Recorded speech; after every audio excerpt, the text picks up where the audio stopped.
excited to have the Secretary here to welcome him to the heart of Illinois 3.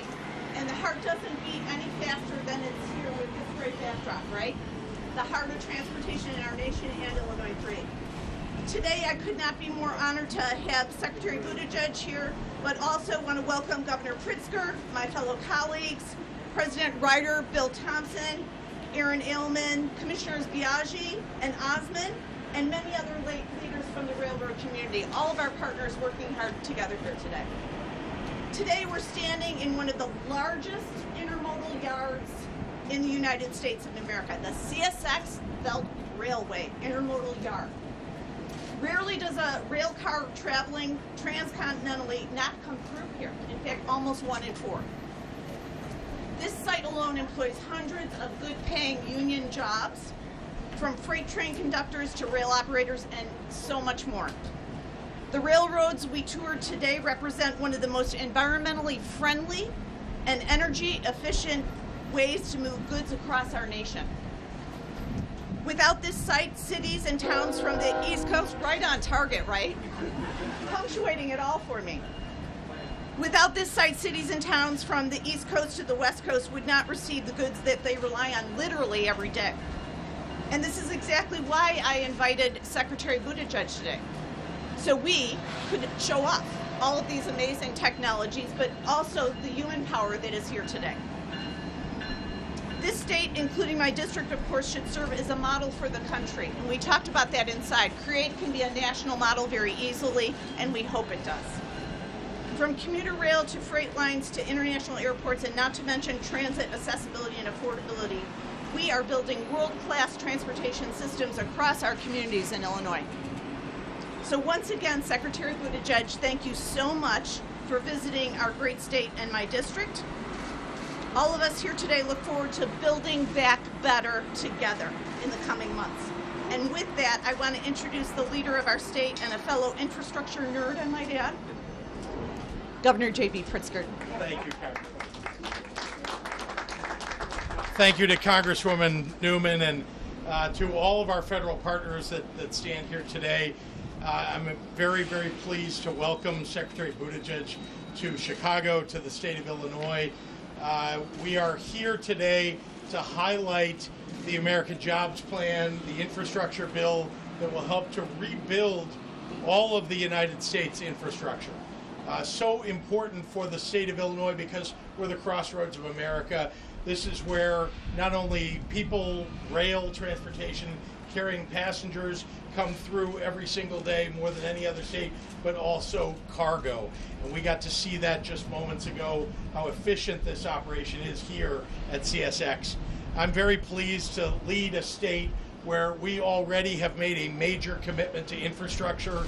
CNBC just the other day recognized Illinois as the #1 state in the country for infrastructure. And when Secretary Buttigieg and President Biden passed the American Jobs Plan in Washington, D.C., we're going to be able to accelerate all of what we had plans for and much, much more. Broadband, our airports, our roads, our bridges, our schools.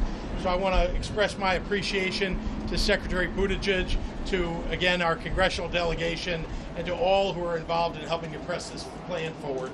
And I'll turn it back to Congresswoman Newman. So without much ado, we're going to go ahead and invite Secretary Buttigieg up to say a few words. Thank you. Well, thank you. We just had a remarkable firsthand look at what is powering the American economy. And I'm so glad to be here. Representative Newman, thank you for welcoming us to your district. Thank you for your support for the work that we're doing. And the same goes to all of the members of our congressional delegation who here today include Representative Kasten, Representative Foster, Congressman Quigley, and Representative Schneider.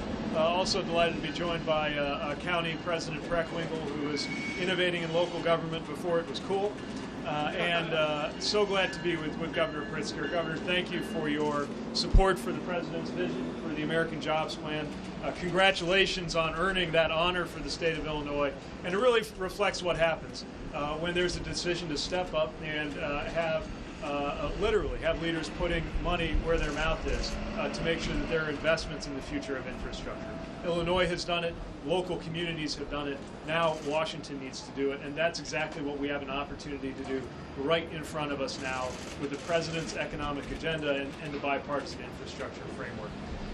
What we saw here is remarkable. This is the third largest terminal in the United States by volume, where 1 in 4 freight trains passes through Chicago, and so many of them come right through this facility. And it's tied in with the CREATE partnership, which is the largest public-private partnership of its kind to create improvements that are supported, we're proud to say, federally by Federal Highways, by the Federal Rail Administration, and we recently announced one of the projects contemplated in this vision, supported by the latest round of infra grants that our department puts forward. These benefit all of the major priorities of our administration. Safety, especially when you're able to eliminate a grade crossing and create one of those conflict points. By one estimate, 200 crashes a year prevented by the upgrades that are part of this vision. It benefits equity.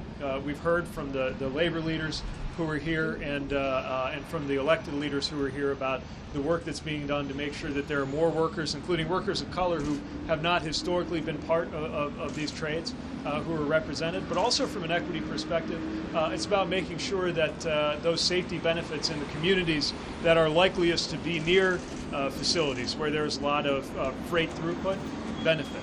It's important from a climate perspective, because when we can have a piece of cargo going on America's rails instead of standing alone in a truck, that's taking emissions out of our air. And of course, jobs, jobs, jobs. The jobs that are supported here directly, the jobs that are supported indirectly across the country by the right kind of infrastructure investment.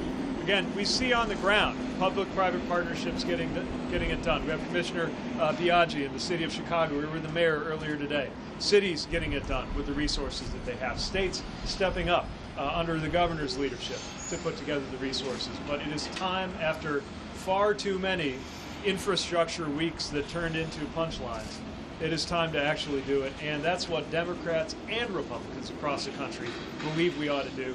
Now we want to see Democrats and Republicans on Capitol Hill do the same, and we have a historic opportunity in front of us. So delighted to be here, and happy to take a few questions as time allows. Secretary, the Red Line Extension project you drew attention to earlier today, some estimates the earliest that gets started is 2025, finished by 2028. From 2008, the stimulus project, everybody's used to shovel ready and seeing these things happen right away. Can you speak to kind of the long-term nature of some of these investments and why that's important? Yeah, so the American Jobs Plan and the infrastructure vision is looking beyond stimulus. The American Rescue Plan was about bringing us back from the brink of the economic abyss. But this is about more than just coming back from COVID. This is about making sure we have a vision for the next 10, 20, 50 years. Some of these ideas that we'll fund with these dollars, if we get them, are shovel-ready. Some of the things that the governor was emphasizing, things in the CREATE program that could happen that much faster if they were funded. But this isn't just about what's shovel-ready, it's about what's shovel-worthy. And that's one of the reasons why we're proud to support not just construction, but design. To take something that is a great vision that somebody has for 2037 and move it into the next few years so that we can get the safety, economic, equity, and climate benefits from that sooner.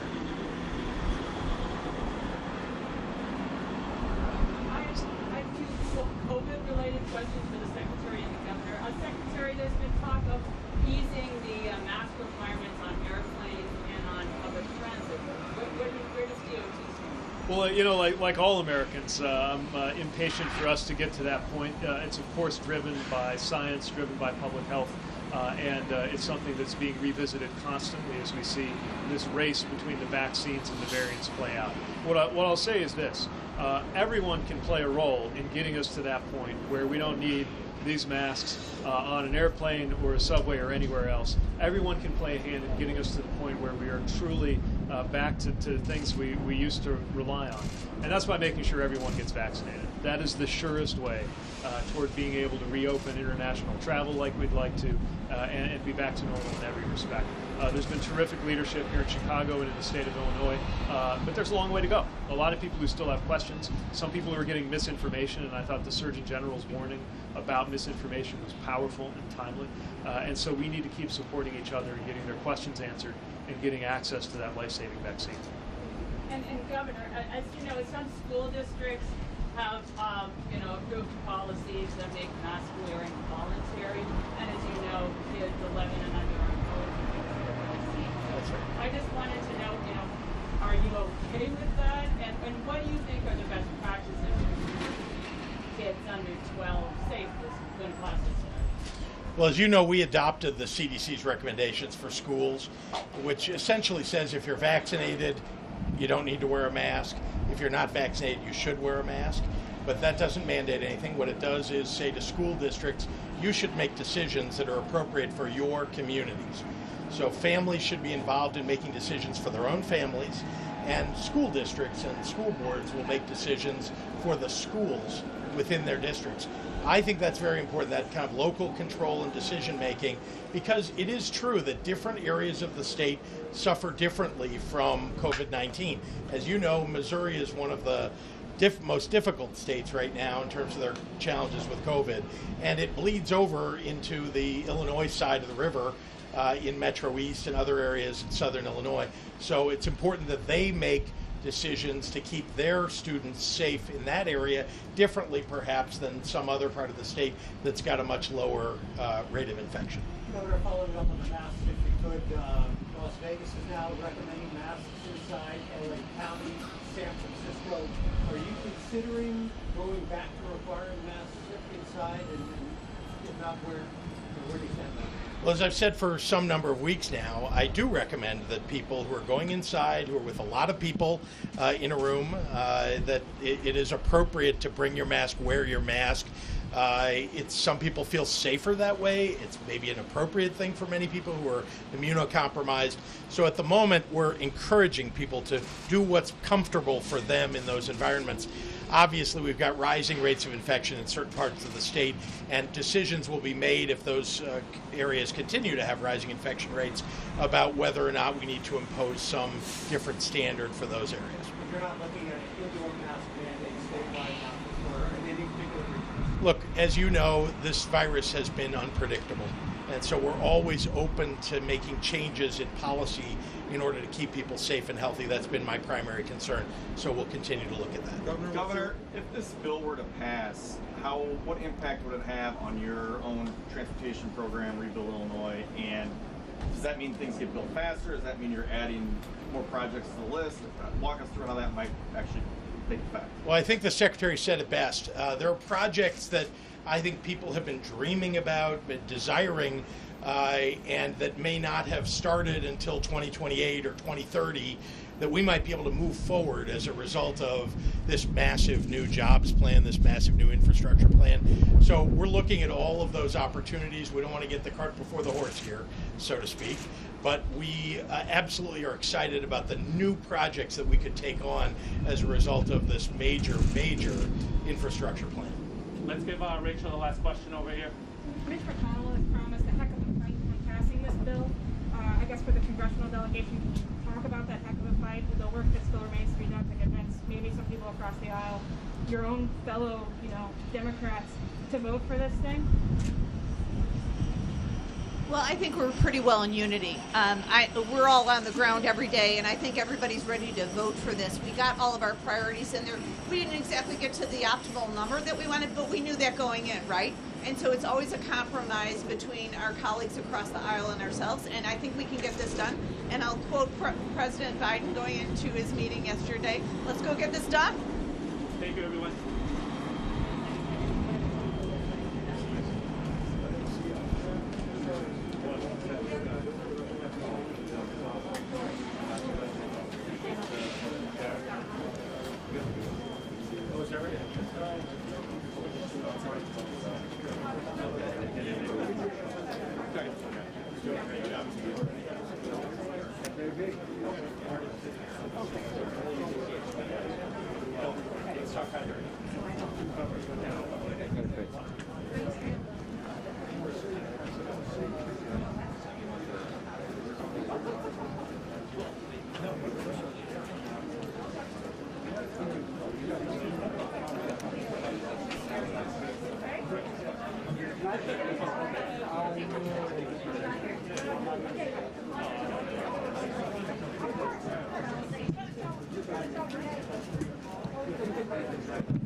You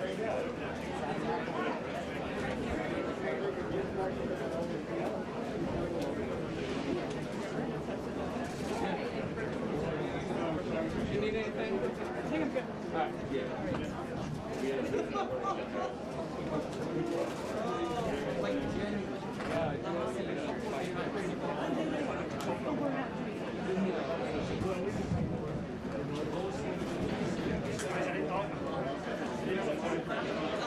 Oh,